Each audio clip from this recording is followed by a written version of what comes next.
Hi guys, welcome back to my channel. So today I'm here to talk to you about films. So I decided to do something different, and this is not a bookish video, but I am going to talk to you about 10 of my favorite films. These are not all of my favorite films. I decided to narrow it down to 10 because the list was just too long and they are in no specific order. So I'm going to have like the poster somewhere here with the date and the director, but let's just get started. First one that I have here is actually a trilogy. It's the only trilogy that I have here. It's not Lord of the Rings, before you try to guess. It's The Godfather. So the Godfather trilogy is my favorite trilogy of all time. I just love it. I watched The Godfather, the first film of the trilogy, when I was really young. I don't know how old I was, but I was too young maybe to even watch a film like that. But at my house we were just used to watching like a lot of gangster films, a lot of crime films, you know, TV series, all that, and it wasn't surprising. I wasn't traumatized at all. Like, I think that maybe I had watched films like that before. Usually you don't let them watch films like that, and I don't think that would happen nowadays. But yeah, I just instantly fell in love with The Godfather. Obviously the first one is everyone's favorite because it sort of sets the tone, but if I had to pick between The Godfather Part 2 and The Godfather Part 3, I'm that controversial girl that says Part 3 is amazing. And if you ask people, I think the majority will say that Part 2 is like the second best, if not the best of the three. But I just love The Godfather Part 3. I think that Michael's character developed in a way like it reached its peak, and Al Pacino was amazing portraying Michael in The Godfather Part 3. So I don't know, I love it. A lot of people don't like it because the first two are from 1972 and 1974, and then the third one is from 1990, and a lot of people say that gap just sort of, you know, it's not the same anymore. But I disagree. I loved it. Obviously if I had to pick, I would say the first film, but from the other two, Godfather Part 3 all the way. Then we have The Hours from 2002, and I've talked about this film in my previous video about films that I watched before reading the books, and I love this film. It is one of my favorite because I just really love the whole three timelines going on and all the stories coming together in the end. I know that it's not groundbreaking, but I just think that it's just so well developed in the film, and I really love how we have hints here and there. You know that they are connected, but at first you don't know exactly how they are, so you go through the film and trying to, you know, get the puzzle all together. I know there is a book, and I haven't read it. I don't even own a copy because I know the film so well. Like, I've watched that film so many times. I just feel like the book is not a priority at the moment, but it is one that I want to read eventually. And you may say that I'm being like a walking cliche, but I love Nicole Kidman as Virginia Woolf, and she's not my favorite actress or one of my favorite actresses at all, but I just love the way she portrayed Virginia Woolf. And I think, at least I read, that she actually studied a little bit about Virginia Woolf before portraying her, and I think that's just like smart. That she was successful in doing that, and I just really like how we can see different characters when we are analyzing Virginia Woolf, portrayed by Nicole Kidman. You know, she has Nicole Kidman has Virginia Woolf being like really outspoken, but at the same time really reserved. Then she's very anxious and scared, and somehow I studied Virginia Woolf a little bit at university, and I can see Virginia Woolf having all these different personalities even, and it's really interesting to see that in film format, and I think that Nicole Kidman did a great job with that. Then we have The Empress Club from 2002. I don't have the Dead Poets Society here because I think that is just obvious. I don't know if it's obvious or not, but it is one of my favorite films, but I decided to have different ones here. And The Empress Club is is not similar at all. So if we look at both teachers, like the Emperor from the Empress Club has nothing to do with Robin Williams' character, because he's like more, you know, he's looking at the rules and he wants to do things by the book and all that, and Robin Williams is all about like, let's change things and let's rip pages out of our books. But still, I really liked how he learns a lot from his students, and as a teacher, I think that is something that some teachers don't recognize and don't appreciate, that we always learn. Every day we learn more, and not just for our job, we learn as people, as individuals, we learn and we grow in society because of our students. And this film portrays that. That's the message that I took from it, obviously, besides the whole, you know, the main plot, but that's the message that it tried to convey, is that you can learn a lot from your students.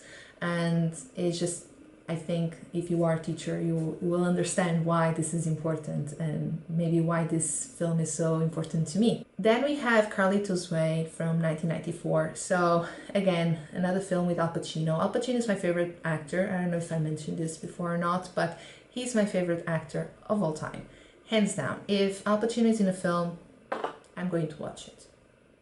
I don't even have to know the plot. I'm going to watch it. Carlitos Way is probably my favorite film with Al Pacino. Again, it is a gangster crime film, and again, I watched it when I was too young. But I love the way his character is trying to redeem himself and get away from that life, but at the same time he can't, and he's trying to help those that he knows were there for him when he was the boss, or he was like in charge of something. I don't know, I just really like that film. It shows a completely different side to Al Pacino as an actor. And also, Sean Penn is amazing. He is ridiculously funny. I love him.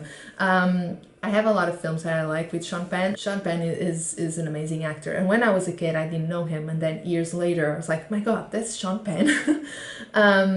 But it is an amazing film, all about redemption, all about, you know, moving forward, but at the same time kind of being stuck in the past. And that's something that I think we can all relate to in a way. Then we have Whatever Happened to Baby Jane from 1962 with Bette Davis and Joan Crawford. Bette Davis is one of my favorite actresses of all time. I actually had to do a presentation on this film. I had to analyze it, and I had to analyze Bette Davis' rivalry with Joan Crawford for my English class on my last master's, and it was intense. If you look into it, there's just so many books just talking about how they are rivals and why. And yeah, it's like gossip from the 60s. So Whatever Happened to Baby Jane is about two sisters who used to be really famous when they were kids. But Joan Crawford's character is stuck in a wheelchair after an accident, and Bette Davis, so Baby Jane, is taking care of her. So that's what she's doing. And that's what she did her entire life. But the thing is, this film sort of set the tone to other films within this type of genre, like older women being psychopaths, because Baby Jane is in her 60s, 70s, and she still dresses as a kid, and she puts on makeup like a kid would, and she's manipulative and just lies all the time to get what she wants. And then if she's confronted, she has that innocent look. I mean, it's just amazing. And to think that Bette Davis played this character when she was also older, and she already had a hard time finding a job because she was an older actress, and older actresses at the time didn't have as many opportunities, and she was just so successful, and this is like one of her best films ever. And it's also really interesting if you look into it, how their rivalry, how their arguments are sort of there. And there are a lot of stories from people who are on the set about things that they did to each other just out of spite. Like when they had to get physical and like push each other, they would actually try to hurt each other. And it is just amazing to think that they had that relationship and they didn't just get fired the director decided to use it and to their advantage, and it ended up being successful. Obviously, it's not something that I'm like celebrating. You shouldn't be violent with other people you're working with, but in this case it's pretty funny. Then we have All About Eve from 1950, also with Bette Davis and Anne Baxter, and we have a young Marilyn Monroe there as well, and that's so cute because when I watched this film I didn't know she was in it, and I had watched her like popular films before, and when she showed up, there's a scene when they're having this dinner party, and she's introduced to Margot, Bette Davis' character, and I was just, what? I know that person. And then I realized it was Marilyn Monroe, and just, it's super cute to know that she was there with someone who was like, Bette Davis is one of the greatest actresses of all time, still to this day. So it's amazing to know that she had the opportunity to work with someone like her. Then we have Girl Interrupted from 2000 with Winona Ryder and Angelina Jolie, and this is based on Girl Interrupted by Susanna Kaysen, a memoir about Susanna's journey with, you know, dealing with personality disorder, depression, anxiety, and all that. I talked about this one recently in films I watched before reading the books, and also when I was recommending memoirs, so I'm not going to dwell too much on this, but I loved it as well. Again, if you haven't, because if you have watched my previous video, you know what I'm going to say, but if you haven't, here's the thing, the book and the film are very, very different. Obviously they have things in common, but they are very different in general. So I can't really pick. I can't tell you that the book is better than the film or the other way around. I love them both. I love the book and I love the film, but they're very, very different. Winona Ryder's character, Susanna, is completely different from Susanna Kaysen, the author who wrote the book. I don't know. I also really love Angelina Jolie as a sociopath. She's not one of my favorite actresses at all, but I think that role is just exactly her sweet spot. Like, she's very good at playing the psychopath, and she has a way of doing it that seems very natural.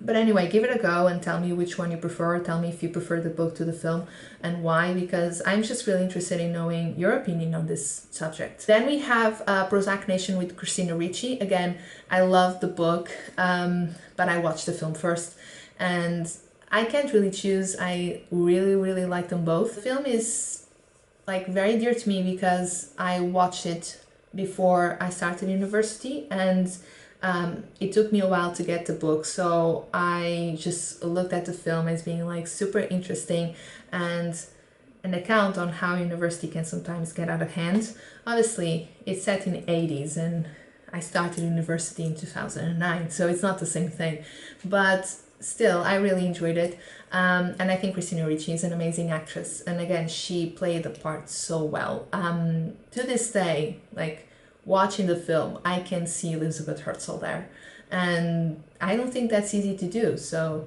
again, you can think of me as being a walking cliche, but I like Christina Ricci in Prozac Nation. Sue me. Then we have Sylvia from 2003 with Gwyneth Paltrow and Daniel Craig, and this is about Sylvia Plath and Ted Hughes, and it is one of my favorite films, even though I don't really like Gwyneth Paltrow. I mean, I don't even know if I have watched other films with Gwyneth Paltrow. No, I've watched Emma.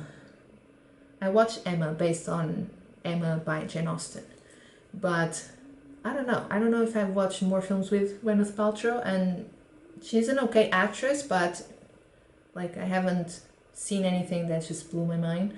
But I really like Sylvia. I think that a lot of things are historically correct, even though some of them are exaggerated. I really like Daniel Craig as Ted Hughes. It's difficult to watch a film in which he's so horrible, but I still think he was amazing portraying Ted Hughes. So, and then we have one, I think this is a little bit controversial. I still think that a lot of people, even though they have their opinions now on the director, they still think this film is pretty good. This is from 1977, and it's Annie Hall by Woody Allen, with Woody Allen and Diane Keaton. I honestly don't know if I prefer Annie Hall to Manhattan. I love them both, but because I only wanted to have 10 films Here I decided to pick Annie Hall because it was the first one that I watched. Yeah, honestly, with everything going around about Woody Allen, I don't know what people will say when they are... I don't know what you're thinking of when I just said that I like Annie Hall. I think it is groundbreaking. A lot of the techniques on the use of the camera and the whole stopping the scene so you can talk to the audience and like talking to the public. I really like Diane Keaton as well. She's not one of my favorite actresses, but I like her work a lot.